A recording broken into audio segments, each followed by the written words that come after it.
Sometimes even good people can make a mistake. And when it happens, it's one of the most intense and emotional experiences of your life. It could be a DUI, or maybe you were in the wrong place with the wrong people at the wrong time. Or perhaps you just did something stupid at the spur of the moment without even thinking, and now you're in trouble with the law. Well, you need experienced legal help right away so you don't become a victim of the criminal justice system. Even good people can make a mistake, and if you, a friend, or loved one has been accused of a crime, don't make another mistake by hiring the wrong attorney for the kind of help you need. You need to visit toddjohnslaw.com. That's toddjohnslaw.com, and then call Attorney Todd Johns today. Attorney Todd Johns has decades of experience helping good people like you who have made mistakes or bad decisions and will stand by you every step of the way. toddjohnslaw.com. Judy's Journeys is an online travel agency specializing in family vacation planning. Now booking 2024 and 2025 vacation packages for theme parks, cruise lines, all-inclusive resorts, and more. Judy's Journeys books Disney hotel and resort packages, car rentals, excursions, and flights so that you can make amazing memories and enjoy all of the rides and attractions you love. Judy's Journeys also books universal vacation packages, all-inclusive resort vacations, cruises, and land tours for families and small groups. Family vacation doesn't just mean mom, dad, kids, and grandparents. It can also be a family-friendly environment for an adults-only vacation. Visit www.judysjourneys.net to book your next family vacation. Book before June 30th, 2024 to receive a free gift. And we thank Judy's Journeys for sponsoring That's Enough Out of You.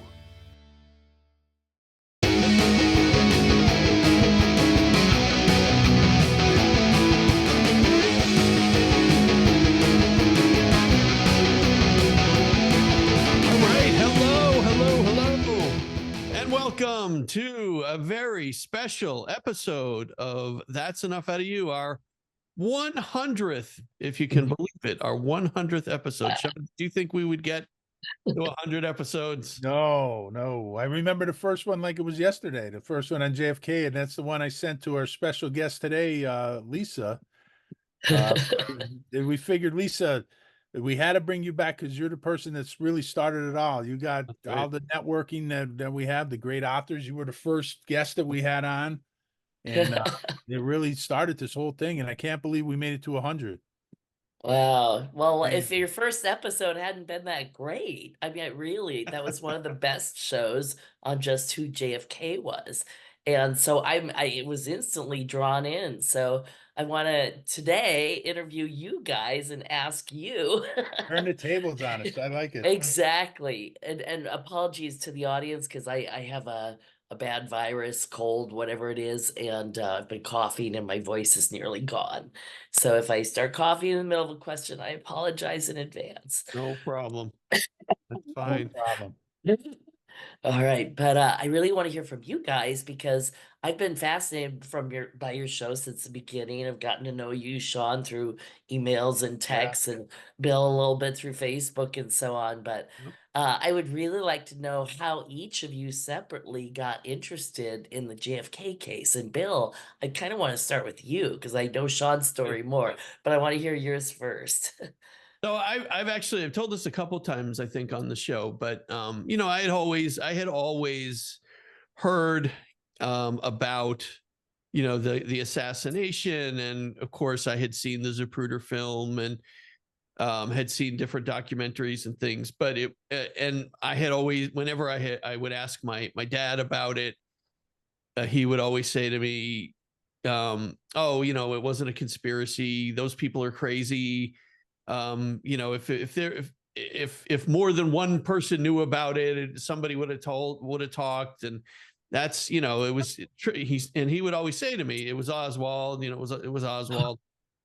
And then I had an interesting college career, but one semester I spent at the local Penn State campus, and there was a presentation it was at night, and it was by some guy I had never heard of named Jim Marrs. Oh, and he was promoting his book Crossfire, and we all, we had already started hearing that this JFK movie was coming, this Oliver Stone movie, and of course it was already getting ripped in the media. And so I said, all right, I said, I'll what the heck, I'll go and listen and see what he has to say. And boy, did he did he deliver. He had a film projector, and he had the screen and everything. And he showed us, this is a Zapruder film, and he slowed it down. He did exactly what they did in the movie. And I mean, he went through the whole litany of everything that was covered in the movie, everything obviously from his book Crossfire. And I walked out of there and I said, it opened up a whole new world for me, because I had never even considered it before, that that all this stuff was out there, and I had no idea. And I went home and I told my dad, and he was still skeptical. And I said, listen, I said, first of all, I said, let's buy this book, Crossfire. We bought the book, we both read it. And he was pretty, at that point, I think he'd kind of turned around. And then when the movie came out, we both went and saw it.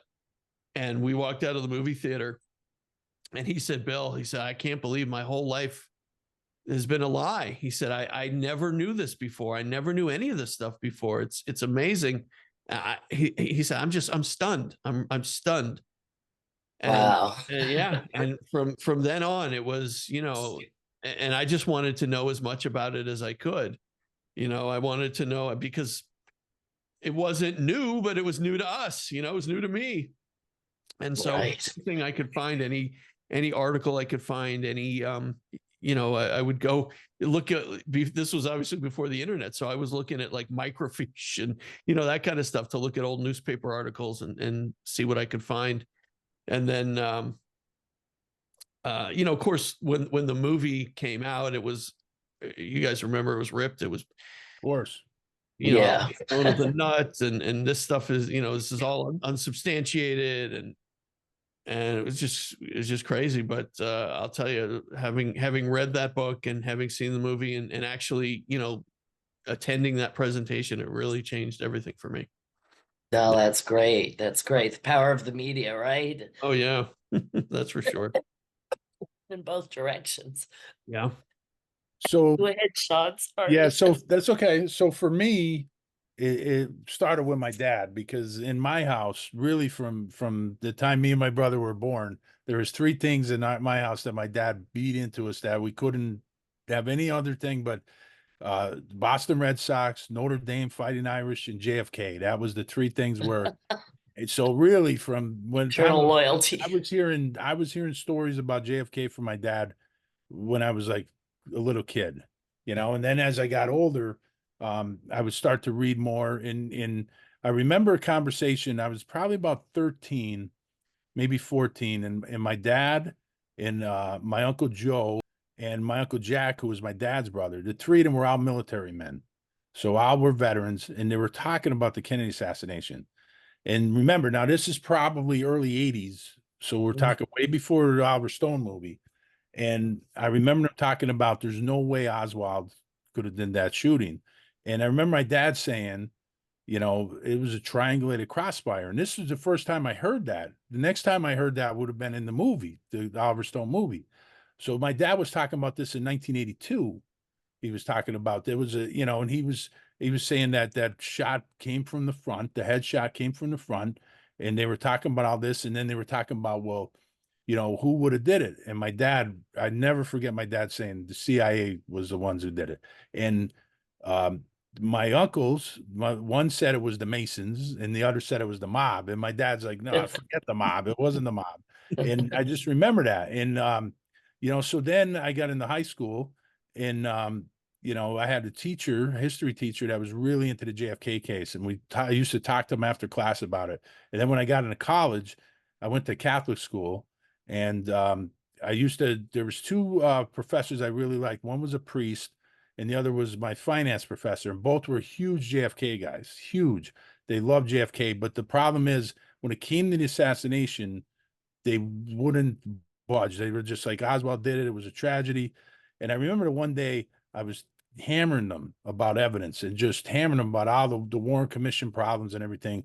And I just remember that the priest walked away. He didn't want to, he just, it was too painful for him to even talk about JFK getting assassinated. It was like it happened yesterday for him. But the other professor, I stayed there and I kept hitting him with evidence. And finally he says, stop it. He said, I know you're right. He said, but I'm not going to be ridiculed by colleagues being called a stupid conspiracy theorist looking for aliens. And I'll never forget that. Wow. And yeah, so then, I really started to get into, I started to read the Warren Commission for myself.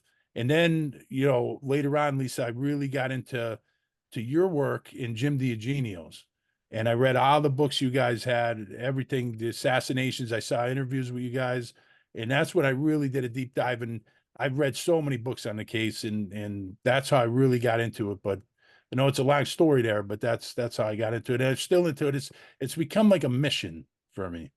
This podcast is almost like a mission, because I got into so much, and all my free time, anytime I had free time, I've been reading about the JFK case, and not just the assassination, but about his presidency and about all the lies that were told and were covered up. And the three failures were in academia, Hollywood, and the mainstream media. They've all failed on JFK completely.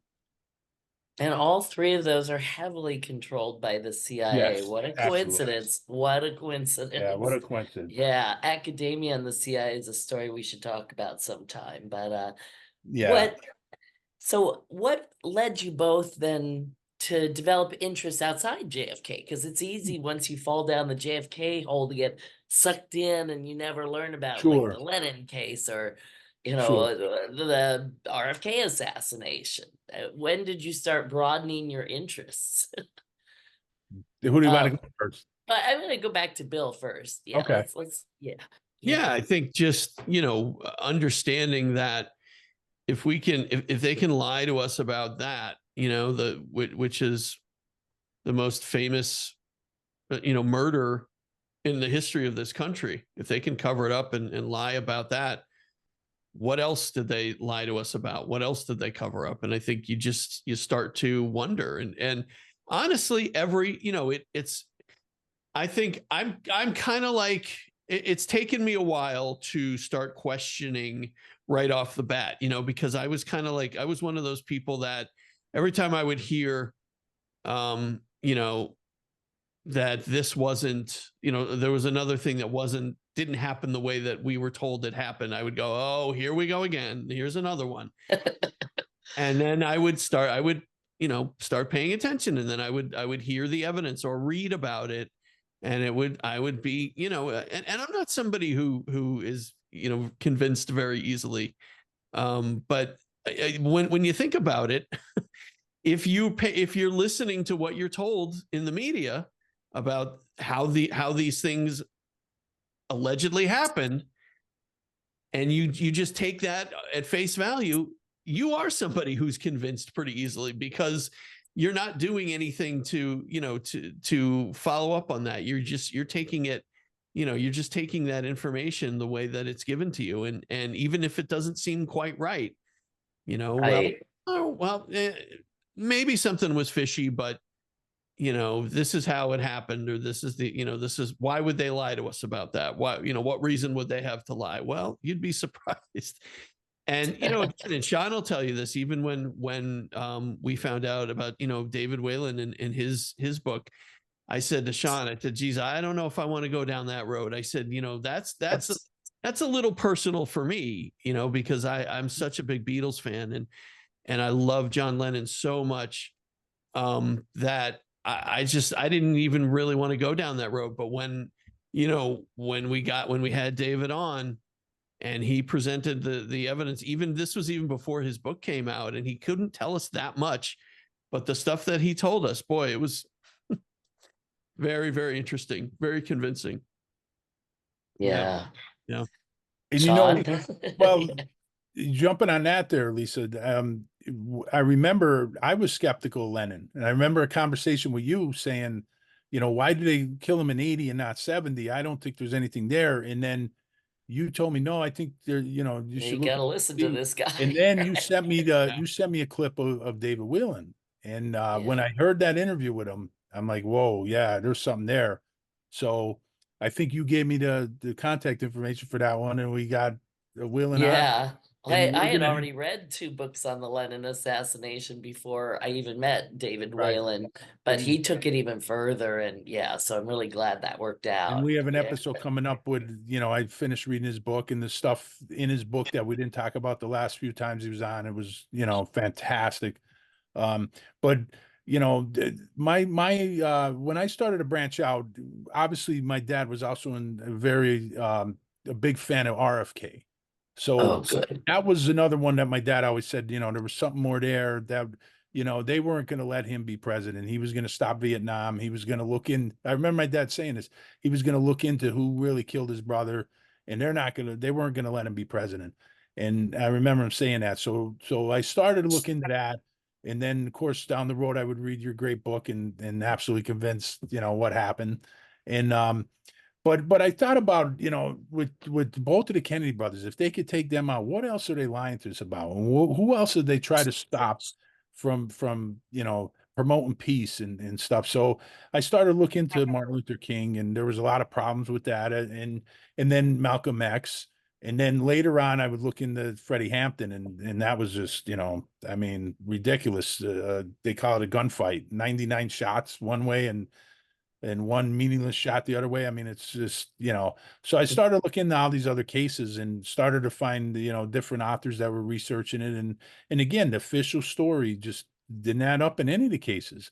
And then, down the road, I read Tom O'Neill's book on Operation Chaos. And then I started to understand that, this was really an attack on the left wing of the Democratic Party. And this was like Rick Otto calls a civil war, and that's what it was. And it wasn't all organized, like, because you had Hoover with COINTELPRO, and you had, CIA with Angleton with, Chaos, yeah. Angleton, right, James Angleton, and then I started to get familiar with a lot of those names by reading, your work in Jim Diogenio's, and started to see about Angleton and David Phillips, and of course, our personal devil and everything, Alan Dulles. And, started to read about these guys and just the stuff they were doing. And it's just, it was just unbelievable. And how they got away with all this. Yeah. Yeah, how that was accepted and expected. Yeah. So how did you two hook up, and meet and become friends and then decide to do a podcast? It's kind of 3 questions and you can go back and forth. I don't. Bill could start. Bill could tell this one. Yeah, I always say we've been doing this podcast for I don't know, 20 plus years. 30 years almost. we just started recording it a couple of years ago. But we met when I met my wife, Mary Alice. So Sean and Mary Alice are first cousins. So when I met her, she introduced me to her very large family. I think she has 50 plus first cousins. Her mom was one of 9 and her dad was one of 7 or 8, I think. So just a very large family. And it took a while to remember everybody's name, but Sean and his brother Jamie and I hit it off pretty quick, because we were all fans of professional wrestling. So that kind of drew us in, and we started hanging out a lot, and then we realized we had a lot more in common. Sean and I started talking a lot more about the JFK assassination and things like that. I think the X-Files was another one. X-Files, yeah. Yeah, The that was mob, another- getting into the mob stuff. Mafia, of course, and And all sports. and sports. And we were naturally Opposites. yeah, because I'm a big Yankee fan. Sean's, of course, a big Red Sox fan. So that would and we just hit it off right away. I think we just became friends right away, and we've been friends ever since. And it was a few years ago where we started mulling the idea of doing a podcast, because I had always wanted to do one. And so it's just a question of, what are we going to talk about? And I think the first thing that we thought we were going to do a podcast on was the Showtime series, Ray Donovan. We said we were going to do like an episode by episode podcast about that. And then I think we kind of scrapped that idea and we started thinking about doing this.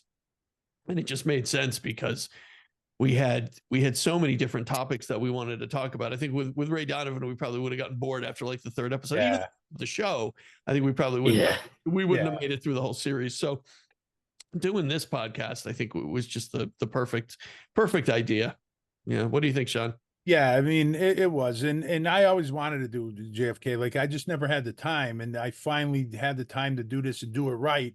And I just had a researcher ask me the other day. He said to me, he said, you didn't just get right into this, right? Like, since you started a podcast. I said, oh no, I've been investigating this case since I was in high school. I've been doing it, so but I just never had the time to do anything with it. So once I finally did, and I had a little bit of freedom to do this right and put the time into it, because it takes a lot of time to do this podcast and the research and everything that goes into it. So, and Bill, me and Bill, like he said, we've been talking about this stuff for almost 30 years. Yeah, And 1996 was when we met. 96, yeah. Yeah. So, I mean, it was just a great idea. And I thought that, me and Bill, we have such a good rapport with each other that I think it really works. It's I enjoy yeah. the shows where I hear you guys kind of banter back and forth, and Yeah, and a lot of that's people always like that. very A lot fun. of people, like, we get a lot of requests where people they say, can you do more standalone episodes? We like the guests and everything, but just throw in a little bit more on just you two. So we try to do that, and it's amazing that all the people that comment on her. That's one of the things that takes a lot of time, because we're so humble about the people that feedback we get on the show is amazing. So I go through out of social media, I get so many calls and messages and emails, and I try to go through them all. I want to answer every one of them, and then of course we try to weed out the wackos, because there's some that you can see there's trolls, and we know one down in Dallas, and we try to weed them people out. But I mean, for the most part, we have a really good, loyal audience that's been listening to us, and it's amazing, and now we want to take it to the next level. Yeah, well, you're well on your way, and I hope. I feel people who tell the truth, good things will happen to you, and people who don't tell the truth, a lot of money will come your way. Yeah, that's true. So Yeah, if somebody's that's getting true. really rich off of this stuff, they're probably not doing it right. Oh boy. DK's Corner has moved. Come see us in our brand new location at 201 Cherry Street in Jessup, Pennsylvania, right across from the Jessup Plaza. Enjoy a brand new menu with hot and cold sandwiches, soups, salads, pizza, delicious breakfast, including breakfast bowls and sandwiches, specialty coffees, and DK's famous Razzle Dazzle flavor shaken espressos, and still the best cheesesteaks around. Follow DK's Corner on Facebook and Instagram, or call them at 570-209-0278 to find out about their daily specials and catering. And DK's Corner now has beautiful outdoor seating for the summer. Don't feel like leaving the house? Call DK's Corner for delivery. And we thank DK's Corner for sponsoring That's Enough Out of You. DK's Corner, now in Jessup, Pennsylvania. Are you thinking about selling your house? Well, Bob Connors, a realtor at Christian Saunders Real Estate, says, I can't sell your house, but I sure as heck can market it and get it from sell to sold. Call Bob today for great marketing and to get a ton of eyeballs on your house. Are you in the market to buy a home? Not sure where to start? If it looks like something you shouldn't buy, Bob's going to tell you that. Think you can't buy a house or have no idea where to start? Been there, done that. Bob will get you going in the right direction. You can reach Bob at 570-614-3624 or 570-335-9000. And you can find Bob on Facebook at Bob Connors-Realtor. Whether you call Bob or not, please remember, stay awesome, all you awesome humans, and be kind to each other. Bob Connors, the realest real estater. And thanks to Bob Connors and Christian Saunders Real Estate for sponsoring That's Enough Out of You. So how do you do a podcast? I think a lot of us would like to know, like, what's involved. We're recording today. Well, what happens after this call? Walk me through it. Well, I think anybody could really, if you have a microphone, you could start a podcast and you can do it. But if you really want to do it right, you have to put in, you have to plan it out. You have to come up with a topic that and you understand well. So, and then you have to be able to put out consistent content. That's the important thing. If you're going to do it once a week, be consistent with it. If you're going to do it every day, be consistent with it. And, Mhm. you Oh know, my there's God, still, every day. yeah, and it's, you Who got would to do put, that? well, you got to really put do. the work into it, you know, and it takes a lot of research going into the shows and vetting the guests. There's a lot of networking. There's a lot of promotion that goes into it. Of course, we use social media to promote, and social media is a cesspool, as you guys know. Sometimes it's very difficult to weed through, but it's necessary in this business to do. And then, you know, the editing, which Bill does, that takes a lot of time. In the graphics and stuff, Bill does that, and the promotions and stuff. And it takes a lot of time putting everything together. And it's not, you know, like anybody, like I said, they could, if you got a microphone, you could do a podcast, but that doesn't mean it's going to be Right. right. You got to, if you're going to do it right. And that's why I, you know, didn't want to start this 5 years ago when I was too busy to do it. I Mhm. finally had the time to be able to do it. And this is why, you know, I think it was a great time to start it now. And me and Bill kind of divvy up what needs to be done. And I think we work pretty well at, you know, and there's a lot of other stuff, billing, getting sponsors. You Yep. know, there's a lot that goes into Yeah, it. I was It's, surprised you got like Marriott's and stuff. That's kind of yeah, big deal. we Did got to, you talk to them? Are these through contacts or yeah, did their you cold contacts. call? Yeah, yeah. Yeah, their contacts, people that we know, and we reached Yep. out and we're looking to add more. You know, we're That's looking to add more great. sponsors, and we give them, you know, we're not looking to gouge people, so we give them reasonable rates, and we give them a lot of exposure because we put you know, on our episodes. So you get on 30 applications, we give you a good time. You know, if you want a minute, 2 minutes, we don't care. We let them write the ad if they want to, and then we also put it on our website and we put on all the social medias. We're on LinkedIn, we're on Facebook, Twitter, Instagram, Threads, everything. So you know, you get a lot of exposure for being a sponsor. Right. Yeah. And, you know, Lisa, like, as Sean said, I mean, I think the bulk of the work comes before the show, right? You said what happens afterwards. I think the bulk of it is going into it, leading into it, all the research that's done, getting the guests, and you've been a big help. You've been a huge part of that for us, is Yeah, definitely. getting these guests for us. I honestly, I don't even know where we'd be if it wasn't for you for, you know, helping us out and kind of spreading the word. So we really appreciate that. But yeah, it's not easy. It's not, you know, it's not something you can do in your, like, you know, you really have to put aside time to do it. I think I read a statistic that said the majority of podcasts don't last more than 7 episodes. And Yeah. here we're recording our 100th episode. So, you know, I think it's a testament to our listeners, and, you know, to the help that we've gotten from people like you, Lisa, and, you know, the work that we've put into it. So, And we're at such a point now with guests, Lisa, because you helped us create this network of authors that we have on. And we're actually, you know, at the point where we have to turn some way where we just can't fit them in. We're already yeah. booked into the summer, and we want to leave some spots for some standalone episodes, or from some maybe emergency comes up and we want to put somebody in there. And Mhm. also, you know, we vetted the guests pretty good, because now so many people are reaching out to us that want to come on. And one of my proudest moments on this, because really, like I said, it's like a mission. It really is a mission to get the truth out. And one author that we had on, we didn't have him on, I mean, but he reached out to us to come on, and he sent me his book.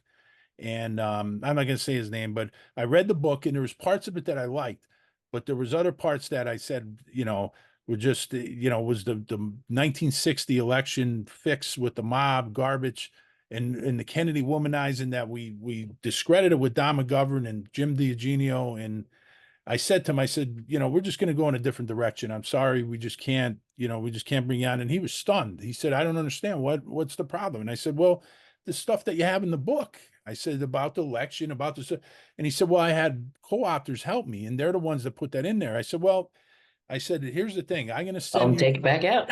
Well, Yeah. here's what I said to him. I said, I'm going to send you episodes we did with Don and with Jim, and you listen to them, and I'll send you some links of some great researchers that did some work on that election and did some work on Old Man Kennedy, and you know, the alleged ties to the mob. That's garbage. And about Kennedy's womanizing and stuff. And I'll send you all this stuff and read it. And he did. And he said, oh, he said, I really didn't know that. I just accepted it. And he says, you convinced me on this. So I was proud that I actually got him. And he said, when I put out another edition of the book, an updated edition, he said, I'm going to take that stuff out. And I said, well, if you take that out, Wow. you take that out and send me the book. I said, I'll reread it and we'll bring you on, because there was other stuff in the book that I liked. And if you take Yeah. that stuff out that I know is incorrect, we'll bring him on. So I was great. I was really proud that I convinced him, that I convinced him of that, because if we could just convince one person, I'm happy. But I think we convinced a lot, because when people come back and they say this, I never heard that before. That really feels Right. great. It's like, wow, I never knew this about Marilyn Monroe, because that's another mission. It's not just about JFK and RFK. It's like Right. Marilyn Monroe. Like that's another thing where I think we're like pit bulls for Marilyn Monroe, because what's happened to her reputation is a disgrace. I don't think Yes. any person in history has been attacked more after their death than Marilyn Monroe. And a lot of it is, trying Her to story has been weaponized to use weaponize against the Kennedys. Kennedys. Yes, that's what I was going to say. Exactly. Sure. She is the dagger they keep trying to stab the Yes. Kennedys with, because she's so popular and beloved. And if they can somehow use her to make the Kennedys look bad, they will do Right. that, because sadly that stuff works. And And, what they've done, though, is fortunately, what you do works too, to unpollute history and to Sure. reclaim some of the truth. So it's a huge service you're doing. I really appreciate it. Well, thank you. Yeah. But what they're really doing, their reputation, like they make her out to be very unintelligent and very, that she slept her way to the top, basically, and that the mob helped her with her career, and all that stuff is nonsense. She was very intelligent. She started her own production company. I mean, she was a very intelligent person and very interested in social issues, and that's something that just is never talked about. And that's Yes, very something that I think, politically interested. Yes, yes. and tying her to RFK, there's no evidence that there was any romantic involvement with her and RFK, and even JFK. Lisa, you convinced me that, because I remember a conversation we had about, we had Don on, and we said that there was one time that there was possibly a romantic connection between JFK and Marilyn Monroe at Bing Crosby's house, and you said, well, put the brakes on that, because that doesn't necessarily mean that it could have Yeah, been they were him both sleeping. there at the There same was time. Doesn't right. mean they So slept don't jump together. to It was a conclusions, big right? party, Bing Crosby, Sure, my God. But sure. Bing Crosby was connected to the CIA, so that's interesting too. Yeah, that's Trying to interesting. find somebody to seduce JFK, So yeah, which so isn't, yeah. I was gonna say, I am not of the opinion that JFK never cheated on his wife. right, I just think it's been blown so out of so out of proportion to proportion. the point where any story that comes forward is immediately accepted and added on top of the mythology in a ridiculous way. So Yeah, and they go into bring in the mob, and they bring in the UFOs and Area 51, and it got to such a ridiculous, almost cartoonish level. yeah, well, in Angleton's deposition to the House, it was either to the House Select Committee or it was to the Church Committee, because he was deposed by both. But in one of them, he talked about the necessity to muddy the waters in intelligence operations, meaning Yes. put out the false leads and support these other narratives so that people can't really figure out what happened.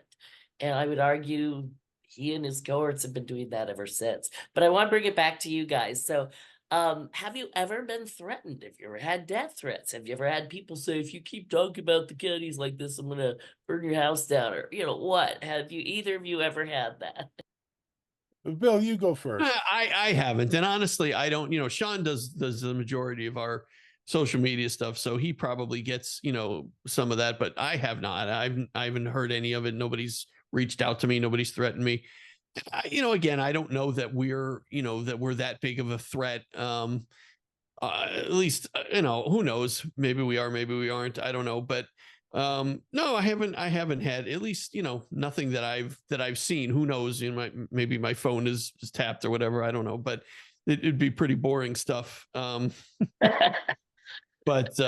yeah, no, I haven't felt any of that at all. That's good. Well, What one about thing you, I want to talk about what you were saying previously, Lisa, is that the CIA, I think a lot of the things they do in these operations that I've noticed is they do a lot of things that are just crazy off the wall stuff.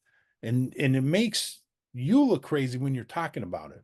And I think that's one of the key they do in a lot of these intel ops. Right. But as far as being threatened, no, I haven't been threatened. But a lot of weird things have happened. A lot of people have reached out to me. Couple people that I can't even talk about. I talked to you about somebody that reached out to me that had a connection to Bobby Kennedy and stuff, but there was other people that reached out to me that are just off the wall crazy. So you got to wonder, is there an intel connection there?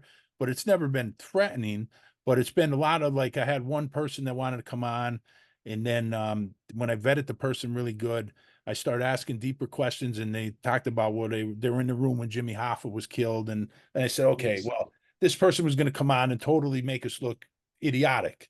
So Right. we had a lot of stuff like that, and we have a lot of. There's another lady that said she has a time machine, and she wants us to go back and save JFK. I mean, there's a lot of crazy stuff like that. Yeah, we've definitely had some off. Yeah, we had some really, but there is a lot. I do get a lot of like crazy emails, and since we started doing this podcast, I have gotten a lot of spam, like a ton of spam in my emails and stuff like that.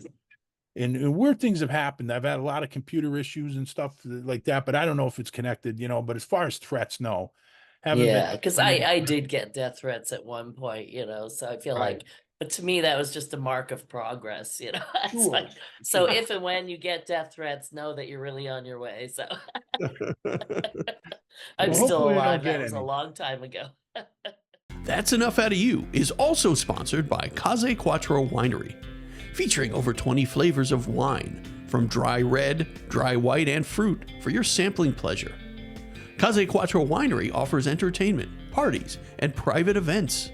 Now serving a full menu with a little something for everyone, including appetizers, salads, dinners, pizza, and desserts. Case Quattro has some of the best live entertainment in the area, with comedy and karaoke nights and live bands. Check us out on Facebook and Instagram for all of our upcoming events. And if you mention the code OUTA, that's OUTTA, you get 15% off of your order. Located on Main Street in Peckville, Pennsylvania, call 570-382-3855 for more information. And we thank Case Quattro Winery for their support. And we would like to thank our sponsor, Gracious Day Grains. Sean, you like to eat healthy, don't you? Always, buddy. I try to eat healthy as much as I can. Yeah, and there is nothing healthier than what they call like farm to table, right?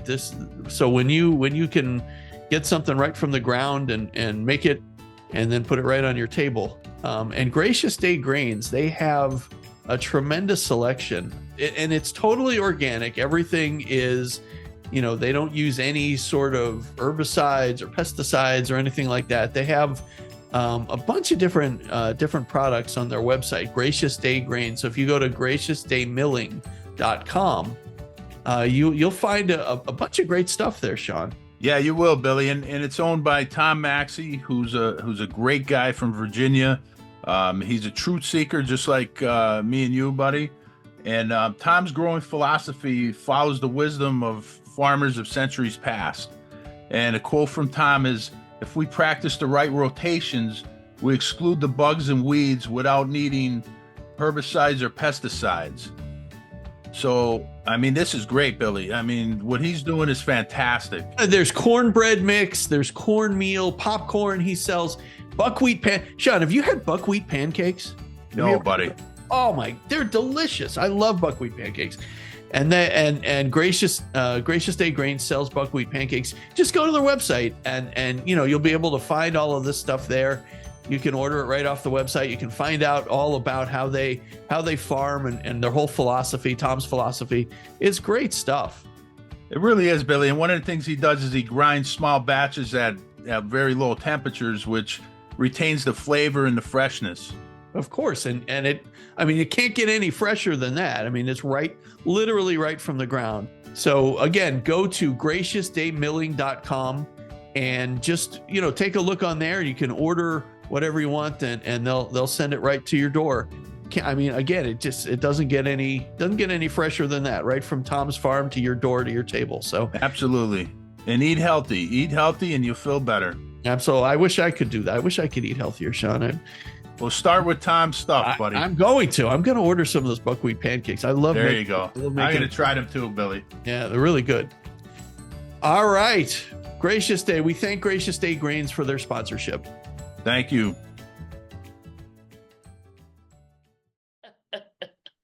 Okay, I got a few more questions for you, Bill. I know the first time we discussed the RFK assassination, um, you were very reluctant on that issue because you hadn't heard the evidence yet. Right. So what convinced you on that? You.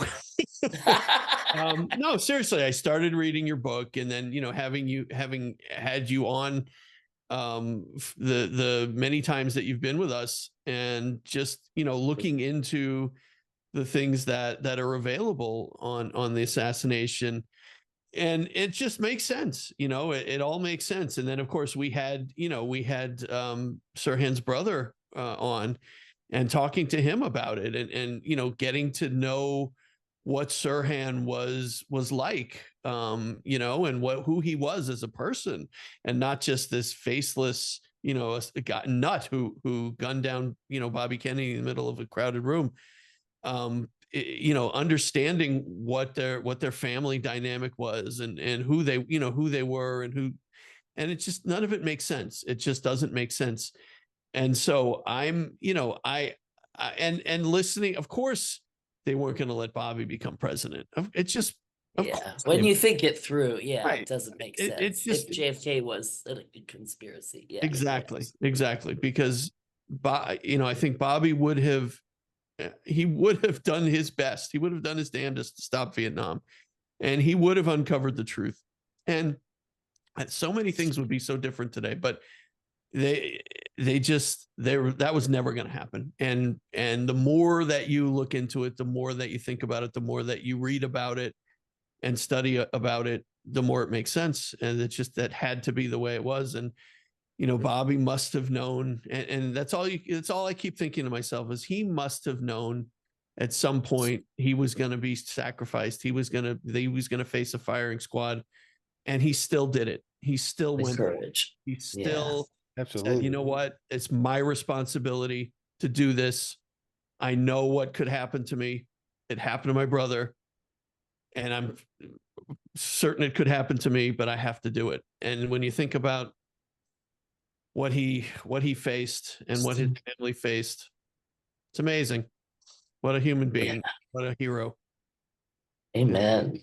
Yeah. Amen.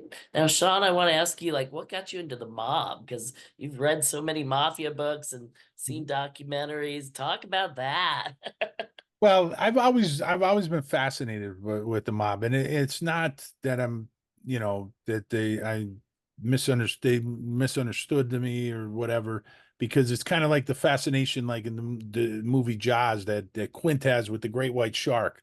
Like, I understand what these people are about. What me and Bill talk about is everything they do comes down to money. That's it. They're interested in making money, and that's it. Right. Exactly. So it's not about a brotherhood, but they are fascinating characters. And I've always been interested in. I told you earlier, my dad, he had his Boston Red Sox fans. So Boston has always been my home away from home.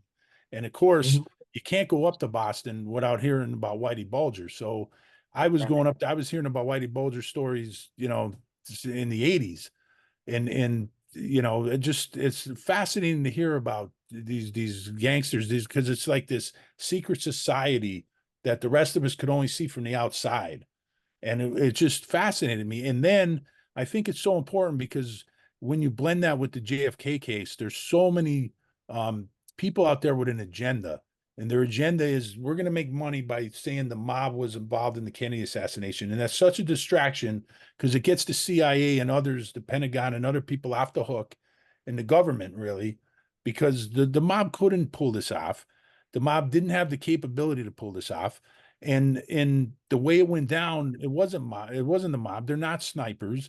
Most mob hits, 99% of them are one best friend killing the other by shooting them in the back of the head. So these guys are snipers.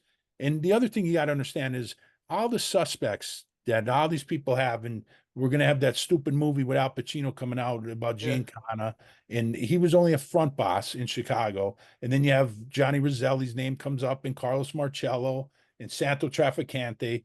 All these guys were bosses or front bosses, of families, but they weren't on a commission. And the mafia, the Cosa Nostra, the Italian mafia, is run by the commission. So you have to understand that, and I think it's important to understand the Irish gangster and the Jewish gangster, how they fit in with the Italians, because that's really important too. But once you understand that, anything that affects the Cosa Nostra on the national level would have to be approved by the commission. Okay, so Giancana couldn't do that, Roselli couldn't do that, Trafficante couldn't do that, Marcello couldn't do that. So then when you look at the commission, at that time, and listen, Bobby Kennedy was the greatest crime fighter this country ever had. There's no doubt about that. But even his Justice Department could not get to the commission because that was before the RICO statute.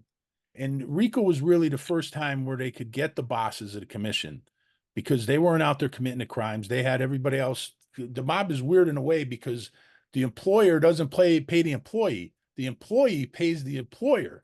Right. Because the money always goes to the top, to the bosses. Right. So they had the RICO statute was really when they got to the commission, and that was in the mid 80s, where they got the commission and got them on trial and convicted, all of them except Castellano ended up getting whacked. But, so once you understand that all these guys that are writing these books on the mafia, that they have an agenda, and the mafia couldn't lower the protection for the president, the Secret Service. The mafia couldn't send Oswald to Russia.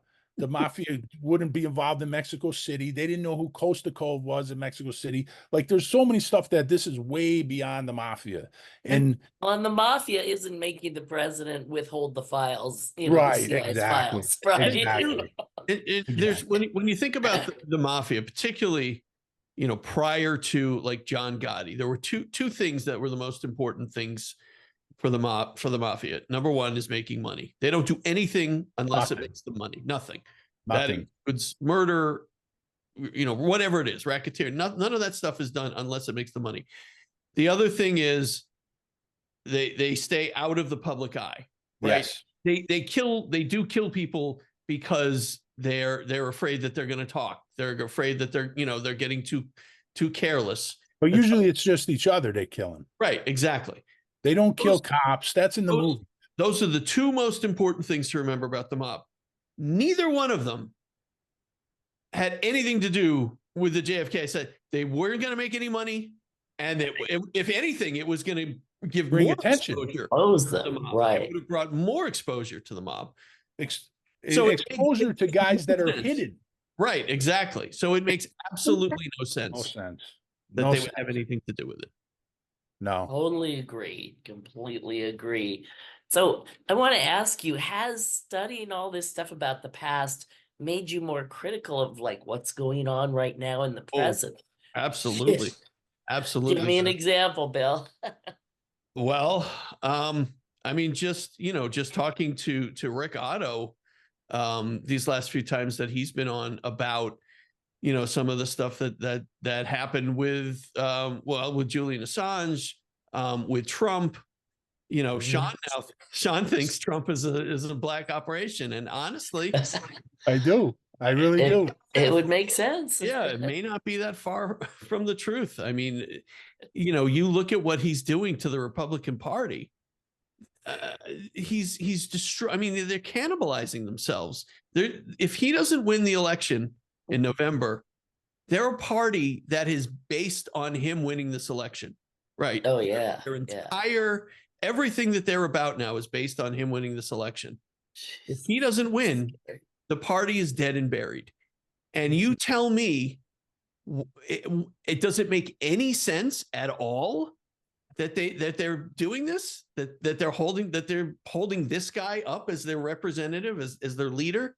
Makes no sense to me. So there's something else going on. There's something working behind the scenes. Yeah, I mean, behind his back. Sorry, go ahead. I was just going to say go ahead, behind his Lisa. back, Go ahead. behind Trump's back, the Republicans can't stand him. Sure. You know, I mean, most Republican officials think he's a nut, Right. but they don't dare say that in public because they don't want to piss off their constituents and get Right. thrown out. Right. So yeah, so I agree. But go ahead, Sean. Well, I had like so many people ask me, well, why didn't the CIA just take Trump out? You know, and I said, well, they have to want him doing what he's doing. Otherwise, they could take him out tomorrow if they wanted to. But him, he's such a divisive figure that he has both sides at each other's throat. And this way, you're not looking at the intelligence agencies, what they're doing. You're more worried about what Trump is doing. You know, it's either pro-Trump, anti-Trump, and it's just he's just I mean, I'm just sick of seeing him, to be honest with you. Sick of, but I think he really is. I think the intel groups, I mean, I think QAnon was definitely Oh yeah. I mean, Yep. that stuff, I mean, come on, who could believe that That was stuff? sophisticated psychological warfare. And Right. And they bring the it's just- Kennedys into that too. oh, God. You know, like And it- JFK yeah, Jr. right. coming back, and you know, they have it's just like it's just so ridiculous. But I really think that Trump, you know, he is an intel op. And if your emotions are that high, you know, when you hear his name, your blood starts to boil, or you have the opposite. It's, you know, he's your hero. You're not thinking clearly. You're not thinking, Yeah. what am I really seeing here? What's really happening? You know, I think that's a big part of what the CIA does. They get you so emotionally involved, and behind the scenes, they don't care one way or the other. They're just, you know, they have their agenda and that's what they're pursuing. But these are the tactics that they use so that we're not looking at what's really going on. We're looking at the show. We're looking at what's on. Exactly. We're not looking backstage at what's really happening. And another thing, Lisa, is you talk about current events, you know, and you go back and you read about these operations like COINTELPRO and Operation Chaos, and you have to wonder, is there stuff like that going on today with groups like, say, Black Lives Matter, like they were doing with the civil rights movement back then, and MK Ultra, stuff like that? You got to wonder what operations are being run today Oh yeah. against American And- people. You have to wonder that because of the past history. Well, I was just reading on Twitter, or X, I guess it's as it's called now, Yeah. about at one of these college, you know, there are all these college encampments now protesting Yes. against Israel's actions in Gaza.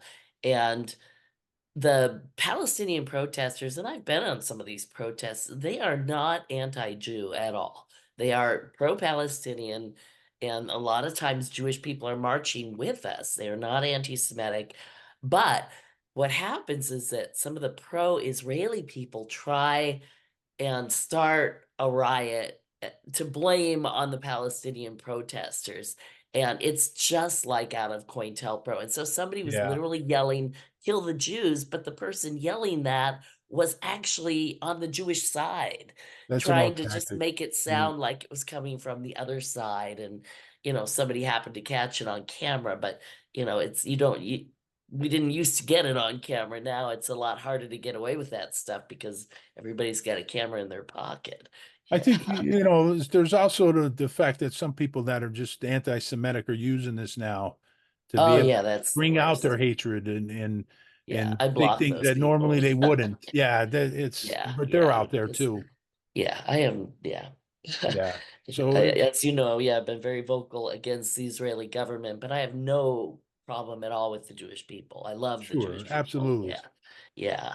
And but and that's yeah, when you got to it's- separate the governments. The Exactly. government- And that's what, you know, that's what we try to do here. I mean, we have a lot of criticisms of our government, right? We have, Yes. but we love this God. country. We love this country. I mean, if anybody thinks we don't love this country, you're not and we get accused of that. right. Oh my God. It's like, does a parent not love their kid when they criticize their kid? We're Oh, of supposed course. to be the parents of our country. You Right, know, and it's supposed to be we the people. We're And this supposed is to one be of at the top. freedoms. This is one of the freedoms that we have in our country is the ability to criticize our government. You go to some, you know, Russia, you can't, you're not allowed to do that. Oh yeah, or China, yeah, you get You run can't. over by a I mean, tank. in Yeah. North Korea, you know, I've heard horror stories about North Korea. I mean, you literally have to have, you know, those portraits hanging in your house, and they have to be cleaned and they'll come into your house and they'll kill you if they're not. Well, this is what Trump wants. You know, he would love to have his picture Sure. hanging in everybody's home. Oh I my mean, God. I don't think people understand how much Trump has been very vocal and obvious about wanting to be a dictator. It's Right. not a secret. It's Right. not being made up by the media. He says it himself all the Right, time. he does. Just listen to him. Yeah. Yep. Yeah. And, you know, I have so many problems with Biden, but Trump would be worse. Oh my gosh. Trump just talks about getting back at his enemies. That's all he cares about. The people that call him names, Right. he wants to get back, and he's going to use every resource that he has available, if president, to do that. And I Yeah. just don't understand what these people don't understand. Like, do you think he's turned on every single person that's ever been close to him? I know. You It's just hard to see uh, that people can't see that in I don't him. know. I mean, I he's a don't know. narcissist. He's a clinically, if you read the description of a narcissist, it fits him to a T. Yep. And he's all about himself and give me praise. He doesn't have the kind of sympathy, you know, that a normal person would have. Yeah, And I said this before, it's Lisa, he's not a right-wing conservative. He's a no. used car salesman. He never he's just up there throwing a bunch of garbage out there, and it's a cult is what it is. The MAGA Well, what it is though is he's a guy who comes across as not very literate, right. as not very attractive, but very rich. And so everybody who's not very literate or not very attractive really identifies with him and they want to be rich like him. I think that's you know, I've had so many cab drivers, people from other countries and mostly people of color tell me they love Trump because he's rich and he loves America. And they really can't get any deeper than that. He's It's rich, so but he's sad. bankrupt, right? I mean, every company Exactly. he's ever run that It's he's on been handed paper. to, I mean, it's just, but I don't know. Not He's even on paper. Yeah. yeah, he's just He's a con man. He's he a is a con con. man. He is Yeah. a con. And again, in a normal world, a guy like that couldn't have lasted that long. But his model was the same as that guy over in the UK. Who is the leader there that they finally got rid of? He was like the Donald Trump of the UK, and now there's one in Chile. I mean, it's Yeah. like somebody is propping up right-wing fascist dictators all over the world right Yep. now, and we're in one of the darkest periods of modern history. I mean, I call it the new dark ages, you know, because it's like Yeah. we're going backwards for the first time in my life. It's like people are losing, you know, losing the ability to think critically that maybe they had in the past. It's Well, the very, CIA has been doing that for a long time. They were getting rid they of have. leaders that Mhm. are nationalists that they considered communists that they weren't communists, Right. you know, and Sukarno, Nasser, right, yeah. we The go through the long whole list. list of them. Yeah. Yeah. Yeah. And that's where Dag Hammarskjöld, who we will talk about at some point, Yes, I definitely want to Sean, get. yeah, you had a great line on one of the shows that I heard recently, which was probably a long time ago for you now. And it was when they killed JFK, they killed the presidency. Yeah, they That killed the really office. resonated Yeah. because no one has been able to be a real president since for fear that they too will be killed by the CIA. And the Right. same thing happened to Dag Hammarskjöld, the only UN secretary who was very like JFK in that he understood the non-aligned nations and their desire for true independence. They didn't want to be Soviet satellites or American satellites or British satellites. They wanted to be free and independent. And for that, their leaders were being overthrown, and Dag wanted to step in and stop that. So we have to talk about his Definitely. assassination at some point. Yeah, Yes. definitely. And we Yeah. touched on it a little bit, but we want to do a whole episode and talk about that. Yeah. Well, how are you enjoying this and hearing the positive feedback, both of you, you know, from is it rewarding? Is it everything you hoped it would be? Oh yeah. I mean, I think it's great when the people come back and they say, I never heard this information before, and when Yeah. you can change somebody's minds and let them know that, what they were believing in wasn't the truth. And then you show them the facts and, you can convince people of the truth. That's just, like I said, it's a mission. And I Yeah. talk to a lot of people come back and they say, "Whoa, I didn't know that about Marilyn Monroe, about JFK, RFK, all this stuff that's not true. That this character assassination that's been and all the stuff that the government's done, you know, and then you put in the mob stuff, all the misinformation that's out there about the mob. So when people come back and they say, "Oh, I really enjoyed it," you know, but I learned a lot. That's when I really think it's great. So that for me is one of the best things about this podcast because, like I said, it's a mission. Yeah. That's Yeah, awesome. Sean reads all these books, so you don't have to. I love reading. I can read a book a day. Like I just love I know, reading. that's amazing. I love reading. Just That's listen to our great. show. We'll tell you all about it. That's great. So do you have anybody like in your family who still like doesn't get it, who prods you? It's like, why are you doing this Oh, conspiracy stuff? yeah. We get called conspiracy theorists, and it's funny because I think we debunk more conspiracies on the Yeah. show. That's what You I know, always we tell do. people. Yeah. Yeah. Because we, you know, Yeah. well, I'll get messages every so often from friends or you know, different people in my life.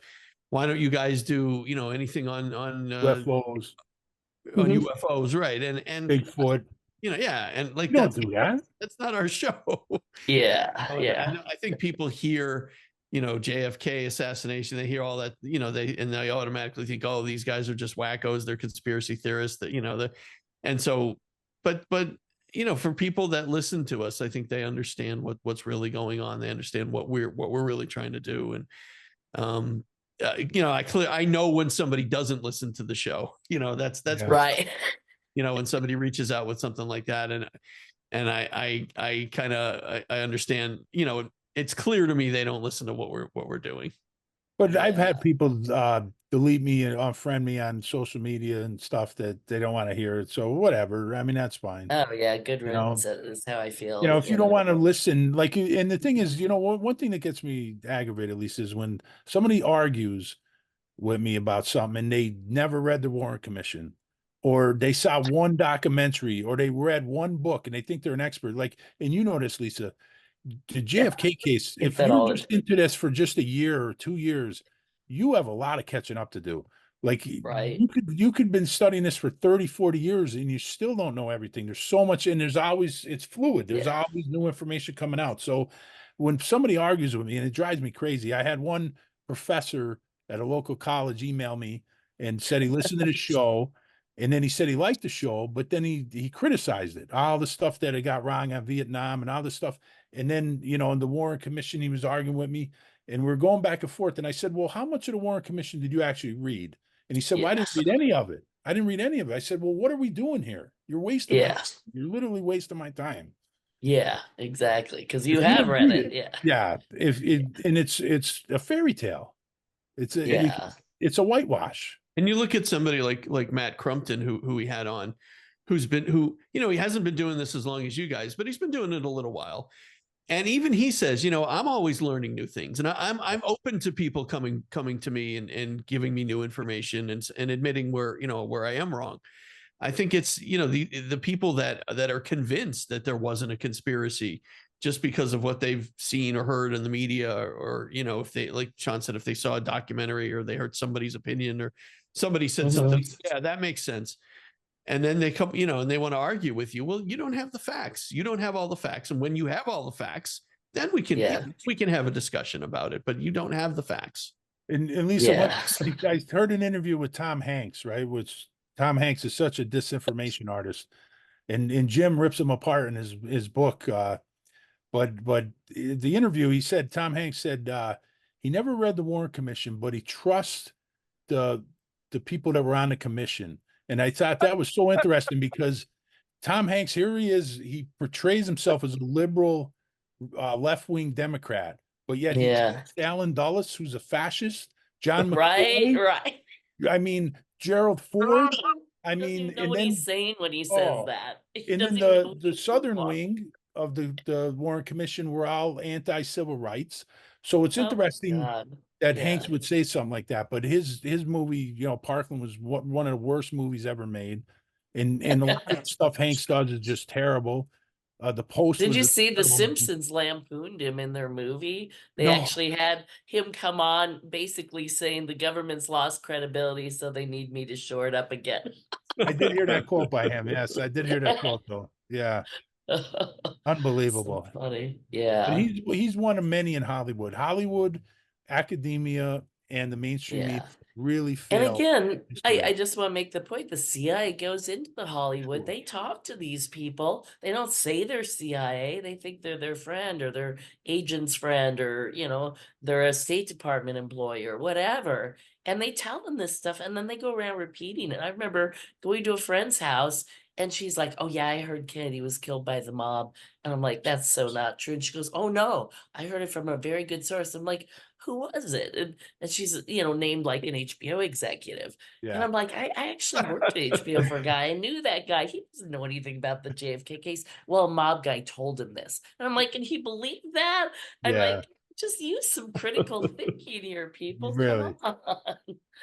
Yeah, But but they isn't think if there people believe something whispered more than something shouted. I don't isn't know there a why that position, is. Lisa, the Hollywood, there was a position that the military had that was Well, like both a the military and the CIA. They see, had yeah, the right, to CIA Hollywood. after the film JFK came out, the CIA literally opened an Office of Public Affairs Right. in Hollywood. The Pentagon has long had one because anytime you want to do a Top Gun or something, or you want to use a military ship, you have to go get permission, and it costs a lot of money, to get a Right. Navy ship and a crew and all Sure. that stuff. So it's like, what are you going to do for us if we give that to you? Well, we're going to portray you in a really good light. And there's some excellent books on that. I've read one called Operation Hollywood and Hollywood and the CIA, and I think the Pentagon and Hollywood. I mean, people have written whole books showing like movies and how the scripts were changed to make it more favorable to the government Sure. so that they could get what they wanted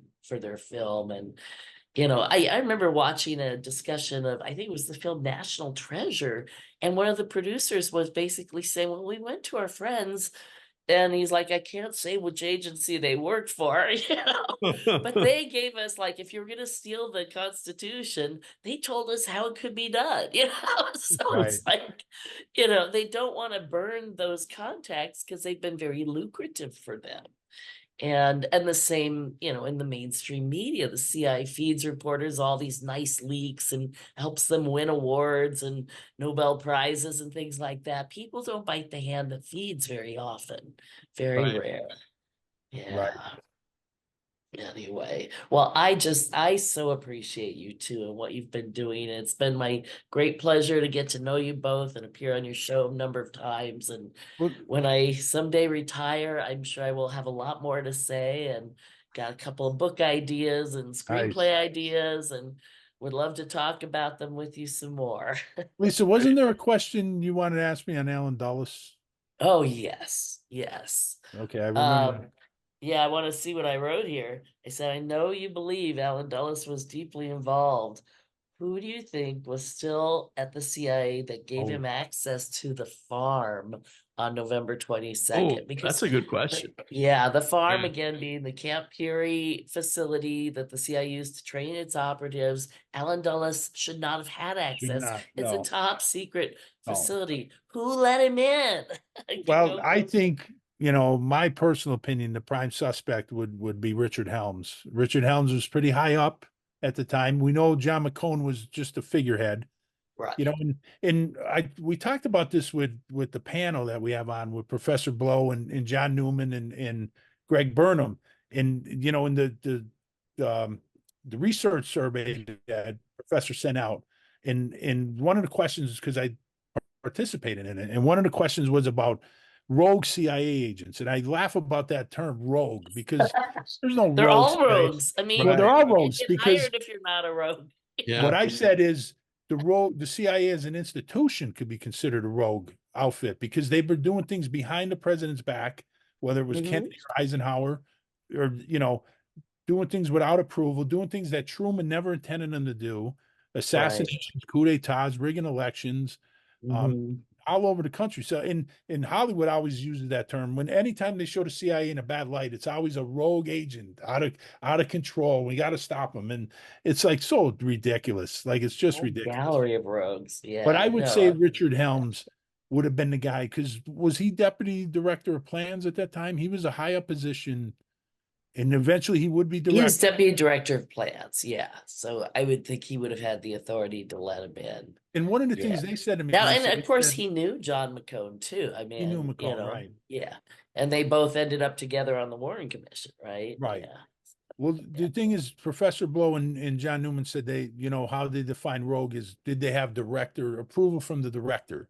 And I said, well, if Helms is the director in 63 when Kennedy's assassinated, instead of when he was 65 or whatever he became director, the word rogue, it doesn't matter because you would have had approval at a director Yeah. level.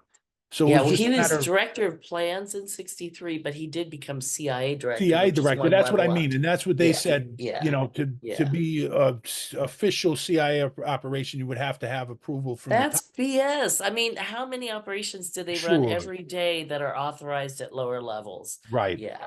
Exactly. But I do agree that it's like it wasn't an on paper official, because you don't do that when you're You killing don't the do that. president of No, your own sure. country. You're not going to do that. So Yeah, do you're you not agree gonna with that? leave a That paper trail, do you agree that it would have been Helms that would have had or do you think Oh, somebody? I've long thought that Helms had a much bigger role than we've discussed. And I remember finding a document. They would deliberately photocopy stuff in a way that we couldn't read it. It's like, I mean, how hard is it to put something on a photocopier and just let it be copied, right? They'd like jiggle it so that the letters are all like, I know.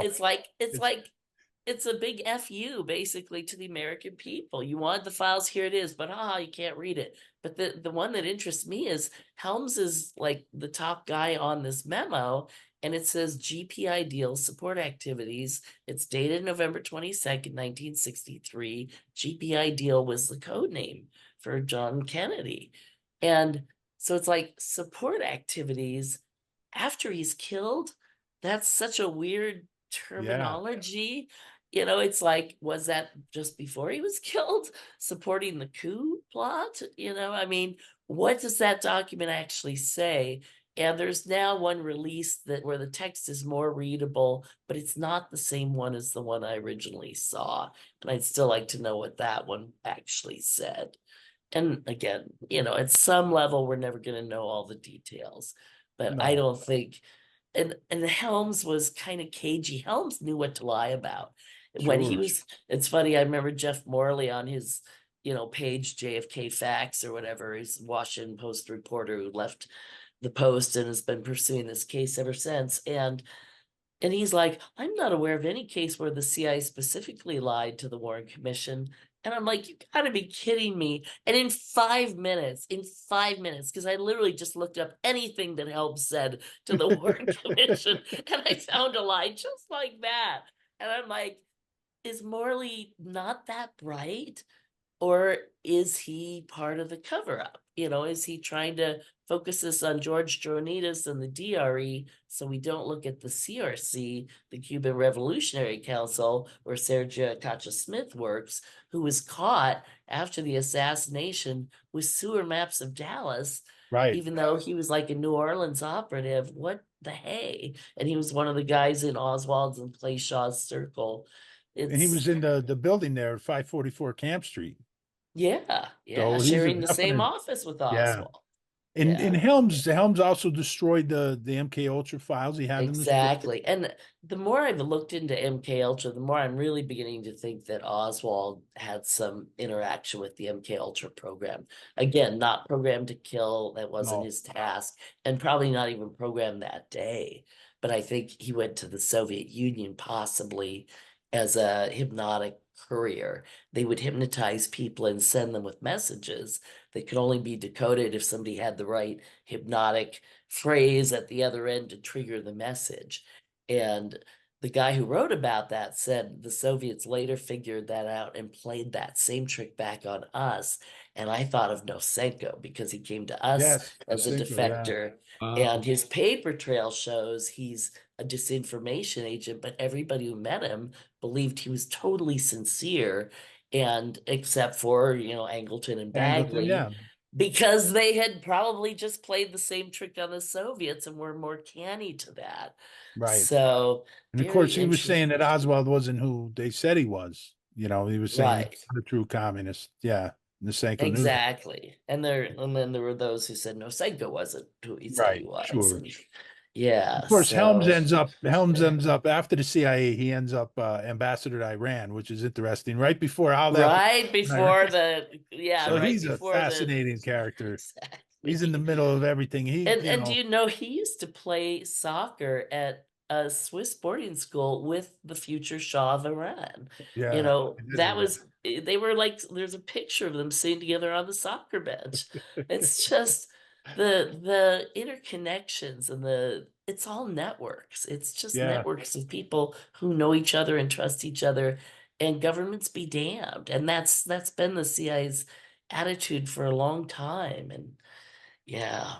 yeah, So I don't know absolutely. how you're doing like I said, a heroic job unpolluting history, as all are the authors that you have on. I love people who are trying to do that, but it's a Herculean task. When a river is polluted, you see it. You see the Right. garbage float in it, and you Right. know it needs to be dredged. But when history is polluted, you don't know unless somebody actually just goes looking. Right. Sure. So I would Sure. just encourage anybody listening to this show today, take an example from you guys, dig deeper. Every story, every controversial event in history, it doesn't mean they're all a conspiracy, but you'll never know if you don't start by questioning the official narrative. Yeah. And I would just say, Lisa, on to piggyback on that, my dad was one of the biggest skeptics there ever was of any conspiracy. And like I said, when he read Crossfire and he saw the Oliver's movie, it turned him around completely. And he was, he really questioned everything because he lived through it. He lived through the JFK assassination, and he saw it on he saw Oswald get gunned down on television, and it was one of the most traumatic things that ever that he was ever a part of. And all of those years of him thinking that it was just this one guy, and all of that was turned around with his eyes being opened. And it was like, it kind of, he said to me, and I'll never forget this, when we were watching the movie, and I think Kevin Costner, his wife said to him, when are you coming to bed? And he said, damn it, I've been sleeping for however 3 years. Yeah. And my dad looked at me and he goes, that's how I feel now. Yeah. Yeah. He said, that's how I feel. I feel like I've been sleeping all these years, and now all of a sudden I'm awake. And exactly. Yeah. And I feel our whole task as human beings is to wake each other up to what's really going on and red pill each other, if you will. I thought that film, The Matrix, was just a brilliant analogy for, what's wrong with society, and we're all taught this facade, and you really have to, get behind the scenes and see what's really going on. So, yeah, well, I don't have any more questions for All you, right. but I've really, wait, I do actually, hold on. Uh-oh. Is there anything you'd like to tell people who want to be on your show but don't know if they should reach out? Oh. So you talked a little bit about how you vet people, but if somebody wants to be a guest, what do they need to do, and what should they expect? I mean, we've gotten some requests. I think it's, we don't make it difficult to, we're not hard to find. We're on social media. Our email address is that'senoughfoutofyoushow@gmail.com. You can find our website, our Facebook, we're on all the socials. I would say, know what you're going to talk about, have your shit together, because we do vet our guests. And, if you're, and as Sean said before, if you're misrepresenting the truth, or, you're basing your opinions or your facts on something that isn't true, that's not proven, we don't want to hear that. We want, the people that we've had on our show are very carefully vetted. A lot of them by you, Lisa. Sometimes. And if they're not on the up and up, if they're not true to what they're talking about, then we don't want them on. Now, having said that, we also have on, we'll have on friends and family for fun things. We talk about movies, we talk about sports, and we talk about We had my brother on. We talked about Mike Tyson with him and his career.